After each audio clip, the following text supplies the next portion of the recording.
Tras la flexibilización de las medidas, el COVID-19 desapareció de la agenda. Se dejó de hablar del tema a nivel mundial, pero también acá, en nuestro país, donde ya es raro ver a personas, por ejemplo, poniéndose alcohol en gel o conteniéndose para dar un beso. Pero volvamos en el tiempo, noviembre de 2021. Los ómnibus viajaban llenos de pasajeros con tapabocas. Los noticieros informaban a diario de los casos de COVID-19 y la vacunación era el tema de todos los días. Tan solo un año después, pareciera que eso ya pasó hace mucho tiempo. Pero, ¿en qué situación estamos respecto al coronavirus? ¿Deberíamos prepararnos para una nueva campaña de vacunación, por ejemplo, para recibir, en algunos casos, la 5ª dosis? ¿Vamos a hacer una puesta a punto de este tema? Estamos para eso en línea con el doctor Eduardo Savio, especialista en medicina interna y en enfermedades infecciosas, exdirector de la Cátedra de Enfermedades Infecciosas en la Facultad de Medicina de la Universidad de la República. ¿Qué tal? Buen día, doctor Savio. Un gusto saludarlo. ¿Cómo le va? Buen día. Es un gusto estar con ustedes hoy. Hacía tiempo que no hablábamos, ¿no? Como decíamos anteriormente, bueno, parece que el tema del coronavirus salió de la agenda, pero según los últimos datos, por ejemplo, del Ministerio de Salud Pública, en la última semana se registraron 852 nuevos casos. Una persona falleció con diagnóstico de SARS-CoV-2 en nuestro país.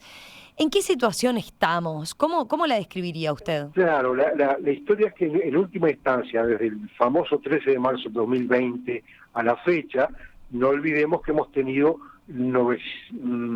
algo así como 992.800 casos y 7.530 personas fallecieron.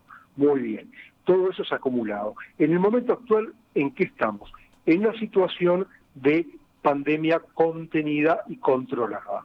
Nosotros seguimos teniendo casos, semanalmente se reportan, la transmisión bajó y en realidad estamos en una buena situación, pero siempre con amenazas, dadas las nuevas variantes de coronavirus que van emergiendo. Tenemos que recordar que esta situación buena que tenemos, Uruguay inició la Estrategia Nacional de Vacunación el 1 de marzo del 2021 y ese proceso fue uno de los que más rápidamente se desarrolló en todo el mundo, ¿verdad? Y hoy estamos parados en un esquema básico de vacunación mínimo, que son 2 dosis, o 3 en general, dependiendo de la edad y el terreno. Luego ya hemos recibido un refuerzo que se dio de los 19 años para arriba en este año, y lo que se discute hoy aquí y en el mundo es la oportunidad de indicar un segundo refuerzo o una 5ª dosis en un futuro próximo. Ahora quiero hablar de eso, de la vacunación en sí, porque tiene todo seguramente genera varias preguntas, pero quería volver a la situación de los casos, ¿no? Cuando yo le preguntaba, bueno, ¿cómo estamos, no? Porque claro, hemos perdido como la perspectiva, incluso durante mucho tiempo los números estos de los casos nos decían mucho, ¿no? Y ahora tendemos a pensar en que nos dicen bastante poco. Veía incluso la Organización Panamericana de la Salud alertaba hace poco que la reducción en la cantidad de pruebas realizadas puede estar ocultando el verdadero número de infecciones en varios países. Está hasta ese tema de por medio, ¿no? Hoy uno tiene la sensación de que, bueno, quizás hasta no consulte cuando tenga los mismos síntomas que anteriormente o síntomas similares a los que en algún momento podían parecer COVID, ¿no? Eso en parte está pasando. Ya hace mucho tiempo se cambió las condiciones de testeo, se testean menos personas y cuanto menos se testean, obviamente menos se encuentra. Si usted hace 11.000 exámenes en una semana y le da positivo un 5.6, si hubiera hecho 20.000, seguramente ese 5.6 sería mucho más alto. O sea que es un problema real en el mundo. 2 cosas: la reducción de la capacidad de testeo y, por otro lado, lo que se llama la vigilancia genómica. Hay que ver qué cepas están circulando, identificarlas claramente, y muchísimos países han disminuido esa vigilancia genómica. Y por otra parte, nosotros hacemos. Entonces, se testa menos y si uno no vigila el genoma de lo que encuentra, cuando llega una variante de preocupación, ya la instaló acá hace 20 días y ya se contagió más la gente.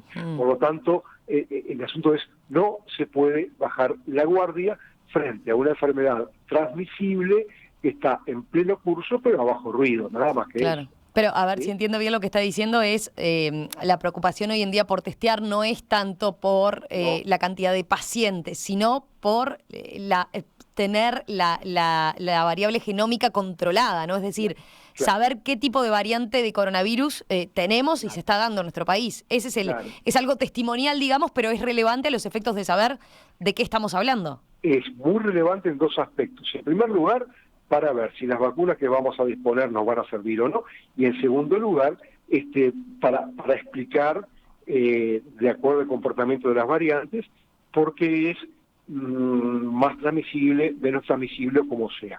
En el mundo, desde noviembre del 2021, cuando se generó la cuarta ola, fue la variante Omicron, ¿verdad? Y desde entonces Omicron es la variante que domina en todo el mundo, y que en los últimos estudios genómicos hechos en Uruguay hace algunos meses demostró que Omicron es la variante dominante en Uruguay y fue desplazando obviamente a Delta y a todos los anteriores. Pero seguimos hablando de esta conocida entonces, de la famosa Omicron, es la que sigue presente. Sí, básicamente Omicron es la que domina en Uruguay. Pero ¿qué fue lo que pasó con Omicron? Comenzó a haber sublinajes de esta variante, ¿verdad? Y entonces ahí surgió BA.5, BA2.75.5, fueron surgiendo todas esas variantes que son de preocupación, porque todas generan no más enfermedad, pero sí facilitan mucho más la transmisión, la infección. Y lo más reciente es la emergencia de BQ1 y de BQ1.1, generadas en Nigeria en julio de este año, que ahora sí están dando una capacidad de infección mucho mayor, que está impactando mucho en los Estados Unidos, en algunos países de la Unión Europea, y que también ya se detectó en Ecuador y Brasil. Y entonces, ¿por qué nos importa BQ1.1? Sí, eso le iba a preguntar, porque tengamos presente que antes era muy relevante porque estábamos hablando de contraer coronavirus implicaba claramente un riesgo de vida, ¿no? Y claramente hemos visto con el paso del tiempo que eso ha ido cambiando, pero este sublinaje que menciona, el BQ1, ¿por qué hay que prestarle atención? Hay que prestarle mucha atención porque es mucho más transmisible que todas las anteriores, o sea, hasta el momento no se demuestra que genere más enfermedad o gravedad, pero sí mucha gente infecta. Y fíjese que en estos momentos lo que está pasando, por ejemplo, el 50% de los casos de COVID-19 en los Estados Unidos, en la semana que terminó, eran por BQ1.1, mientras que la semana anterior solo el 39,5% lo era. Quiere decir que está desplazando a todo. ¿Y cuál es el problema? Que puede eludir parcialmente la inmunidad que hemos adquirido por vacunaciones previas, así como también los beneficios de unos fármacos de anticuerpos monoclonales que se emplean en inmunodeprimidos para minimizar el riesgo de enfermedad grave. O sea, hay que poner mucha atención porque la protección natural que podemos tener, o la híbrida es cuando usted se vacunó pero también se enfermó, puede verse sorteada por estas nuevas variantes de preocupación y infectarse de vuelta, que no es la idea. Claro. De ahí de vuelta la relevancia que mencionaba de tener controlado y saber, ¿no? de las variantes que están en juego. Pero volviendo a esto que decíamos, ¿no? La gravedad. ¿Qué se sabe hoy en día, con el estado actual, digamos, de efectivamente la gravedad que llega a presentarse para quien, por ejemplo, sabemos que es la población más vulnerable, ¿no? Quien tiene otras patologías y hoy en día contrae COVID, ¿no? Siempre estuvo en discusión aquel tema de si muere por COVID o si muere por COVID. Quizás cada vez más se ha ido haciendo diferencia en ese sistema, no acá en nuestro país, ¿no? Pero ¿qué nos puede decir al respecto, no? No, acá incluso se analizó muy bien lo que era morir por COVID o con COVID. Claro, no se informan los números que se informan semanalmente, ¿no? No, lo semanal es los que murieron por COVID, ¿tá? No con COVID. Cuando usted ve en el informe 7 muertos, 6 muertos, 1 muerto, eso es por COVID, ¿tá? no con COVID. Bien. Pero lo otro que le iba a mencionar, que ahora me perdí en la idea, estábamos hablando de, ¿qué pasaba con esas personas? Uh-huh. Obviamente, aunque Omicron genera más transmisión, pero no da enfermedad grave, en un terreno especial como el adulto mayor o el inmunodeprimido, en realidad sí puede generar cierta gravedad. Entonces, la idea siempre es proteger a los adultos mayores o incluso no tan mayores, a los de 50 y más, y a todas las personas inmunosuprimidas, que en el Uruguay son muchísimas, por muchísimas causas, por enfermedades inmunológicas que requieren ciertas terapias, por VIH, por trasplante de órganos. Tenemos muchos inmunodeprimidos en el país. Bien, así que por eso sigue siendo una población vulnerable, más allá de que quizás el desarrollo de la enfermedad no sea tan grave como en un principio, cuando no estaba vacunado, igual siguen siendo la población más vulnerable. Sí. Le pregunto ahora por el tema de las vacunas, ¿no? Con respecto a la vacunación, a ver, revisando los datos, en Uruguay más de 3 millones de personas recibieron al menos una dosis, pero solo 785.600 apostaron por la cuarta dosis. Claro. Es decir, apenas 22 personas del público objetivo recibió la cuarta dosis. Exacto. En comparación con lo que había sido más del 85% que recibió la primera dosis, ¿verdad? Sí, sí. Ahí también puede jugar factores como, el que contrajo COVID en el camino y no tuvo que darse la cuarta dosis en ese momento y ahora quizás la tenga pendiente. Pero lo más reciente en este tema es que el Ministerio de Salud Pública le convocó a la Comisión Nacional Asesora de Vacunación para que evalúe este tema, ¿no? Y para que evalúe la necesidad de aplicar una quinta dosis. Claro. ¿Qué está pasando en el mundo? Usted mencionaba, se está empezando a hablar y cada vez es más común hablar de la quinta dosis. Sí, en parte por esto que estábamos hablando. Acá tiene mucho que ver Omicron y sus subvariantes, que han disparado los casos en el mundo. Entonces, todos nos hemos vacunado acá en Uruguay con lo que llaman vacunas que cubrían a las cepas ancestrales de SARS-CoV-2, ¿verdad? La de Wuhan, la P1, Delta, Lambda, todo lo demás. Es lo que se llama vacunas monovalentes. Hoy el mundo se enfoca a que tenemos otro problema. Omicron puede eludir la inmunidad que nos dan esas vacunas monovalentes. Por lo tanto, ya se han diseñado vacunas de ARN mensajero que denominamos bivalentes y que cubren todas las cepas ancestrales que conocemos, pero además cubre a Omicron y sus subvariantes. Uh-huh. Entonces, el mundo discute hoy si hay que dar o no los beneficios o contra de una quinta dosis, por un lado. Por ejemplo, Argentina y Brasil ya están pensando en incluirlo en su calendario de vacunación y hacer una vacunación anual, y acá me consta que se está dando la discusión si hay o no que dar la quinta dosis, discusión que se va a dar en la Comisión de Vacunas en los próximos días, y de darla con qué cosa, con la bivalente, es lo que esperamos, uh-huh. Es lo que más nos protege. No se olvide que todos ya venimos con nuestra inmunidad algo disminuida. Los que tuvieron una o dos dosis ya no cuentan. Y los que nos dimos la cuarta dosis, en general, nos la dimos por abril, por mayo. Sí, ya pasaron los 6 meses esos, ¿no? Claro, en general, a los 6 meses tiende ya a declinar la inmunidad. No importa, estamos muy protegidos porque la inmunidad no se juega en una sola cosa. Tiene muchas patas que la alimenta, ¿verdad? Pero entonces, llegó bien pensado el momento de que tenemos que dar una quinta dosis, que es la tendencia en el mundo, y de ser preferente con una vacuna bivalente que nos proteja de Omicron. Pero a ver, viendo la situación en el mundo, usted dice, ¿hay muchos países ya que implementaron la quinta dosis? La quinta dosis se está dando en los Estados Unidos, bien, en algunos lugares de la Unión Europea, y hace 2 lunes Chile está dando ya a su población la quinta dosis con una vacuna bivalente de Pfizer. Bien. Ahí está. Usted ha mencionado las bivalentes, ¿no? Las que se llaman bivalentes. Sí. Hoy en día son 2 que tienen estas características dentro de las que están a disposición, la de Moderna y la de Pfizer. Sí. Moderna y Pfizer tienen vacunas bivalentes.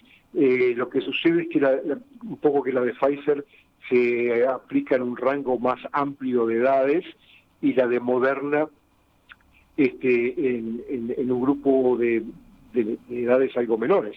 Pero el mundo cuenta con 2 vacunas bivalentes en este momento. Bien. Y repasemos eso, ¿qué significa el término bivalente? No, bivalente es que cubre 2 cosas. Cubre Omicron, que es lo que más nos preocupa a nosotros, y cubre todas las demás variantes de SARS-CoV-2 que ya conocíamos y que pueden estar allí en la vuelta bajo ruido. Entonces, la acción de protección es mejor. No olvidemos igual que con las vacunas, cualquiera sea, evitamos enfermedad grave, hospitalización y muerte, pero no impide totalmente la transmisión. Claro. Eso es cierto. Por mejor que estemos vacunados, la transmisión se puede dar, pero podemos transitar una enfermedad de forma prácticamente nula si estamos con buen nivel de inmunidad obtenida por las vacunas. Claro. Doctor Savio, para usted sería importante, o sea, ¿usted es partidario de que Uruguay instrumente la 5ª dosis entonces? En mi opinión, sí, de acuerdo a la experiencia internacional que vamos viendo y adquiriendo, ¿verdad? Después estaría a discutir la oportunidad exacta de cuándo se debería dar, que tampoco se debe esperar mucho, y por último, si esa 5ª debe ser con una monovalente común como la de siempre, o como una bivalente, que para mí es el único camino posible. Le pregunto ahora por otro tema que ha estado vinculado a esto, pero quizás todos estamos más susceptibles. Es un comentario que se ha extendido este año que tiene que ver con otras enfermedades, otras infecciones que a veces hacen parecer síntomas, ¿no? Incluso de COVID, pero veía, por ejemplo, la OPS alertaba a mediados de noviembre de la triple amenaza, o sea, infecciones por COVID, pero el incremento también en casos de influencia estacional. ¿Qué pasa con los contagios de otras enfermedades que de última terminan incidiendo en lo que tiene que ver con el sistema respiratorio? Había médicos que hasta hace poco llamaban la atención sobre el hecho de que a mediados de noviembre siguieran teniendo este tipo de casos de cuadros respiratorios cuando en general se cortan mucho antes, por ejemplo, ¿no? Sí, eso todos lo vivimos. Fue algo atípico. Ya avanzada más la primavera, decaen las infecciones virales respiratorias. Este año pasó que hubo mucho más respiratorio sincicial, que se prolongó un poco más influenza y algunas virosis respiratorias no bien tipificadas. Eso no generó más mortalidad ni nada, pero sí generó un poco más de hospitalización en niños, sobre todo, y es un proceso que ya terminó, como que se definió en el tiempo las infecciones virales propias del invierno. ¿Y eso puede tener algún punto de contacto con lo que vivimos estos 2 años con el COVID? ¿Tiene relación todavía? No, porque todos los adultos hemos tenido exposición a los virus respiratorios de toda la vida. Lo que algunos especulan es que los niños muy pequeños, que nacieron en 2020 y se quedaron en su casa durante mucho tiempo, se expusieron pocos, adquirieron menos inmunidad natural a los virus respiratorios por estar muy protegidos, ¿verdad? Eso es una teoría que se habla. Pero todavía no hay elementos suficientes como para decir, bueno, es esto. No, para nada. Pero igual ese fenómeno de las virosis el último mes ya es algo que está declinando claramente. Ah, bien. Ya estamos saliendo de esas, entonces. Sí. Bien. Doctor Eduardo Savio, especialista en enfermedades infecciosas, exdirector de la Cátedra de Enfermedades Infecciosas de la Facultad de Medicina de la Universidad de la República. Muchas gracias por estos minutos esta mañana aquí en Perspectiva. Bueno, hasta pronto y un gusto estar con ustedes. Lo mismo, que pase bien. Un abrazo.